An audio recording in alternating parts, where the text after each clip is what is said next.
सुमन बेंगलोर में रहती थी और एक प्राइवेट कंपनी में काम करती थी। सुमन बहुत ही साहसी लड़की थी और अकेले रहती थी। सुमन की दोस्त नीता उसे हमेशा अपने साथ रहने के लिए कहती थी, लेकिन सुमन को अकेले रहने में ही ज़्यादा अच्छा लगता था। वो रोज रात को 8 बजे अपने ऑफिस से निकलती थी और अपनी दोस्त नीता के साथ गप करते करते घर आती थी। नीता ने एक बार बात करते करते सुमन से कहा कि तुम जिस अपार्टमेंट में रहती हो उस अपार्टमेंट के बारे में लोगों का कहना है कि वो एक भूतिया अपार्टमेंट है।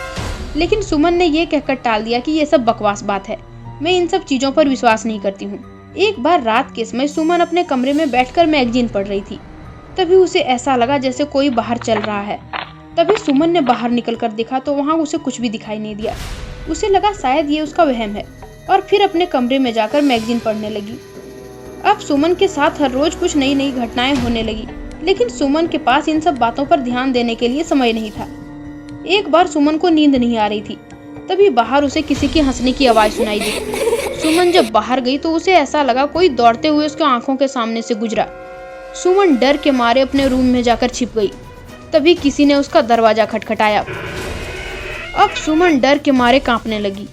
तभी फोन की घंटी बजी। वो फोन नीता का था। नीता को सुमन ने सारी बात बताई। फिर नीता ने सुमन से कहा, अब तुम्हें मेरे बात पर यकीन हुआ? अब तुम जल्दी से उस रूम को छोड़ दो और मेरे पास आ जाओ। सुमन ने कहा, ठीक है। अगले दिन सुमन को ऑफिस में ज़्यादा काम होने की वजह से घर आने में ज़्यादा देर हो गई और उस समय रात के 10 बज रहे थे। जब सुमन ऑफिस से घर आ रही थी तभी उसे ऐसा लगा जैसे कोई उसे बुला रहा हो। सुमन, सुमन मेरी मदद करो। सुमन बहुत डर गई और डरते डरते नीता को फ़ोन किया और सारी बात बताई। तभी नीता अपने भाई के साथ सुमन के पास आई और अपने घर ले गई।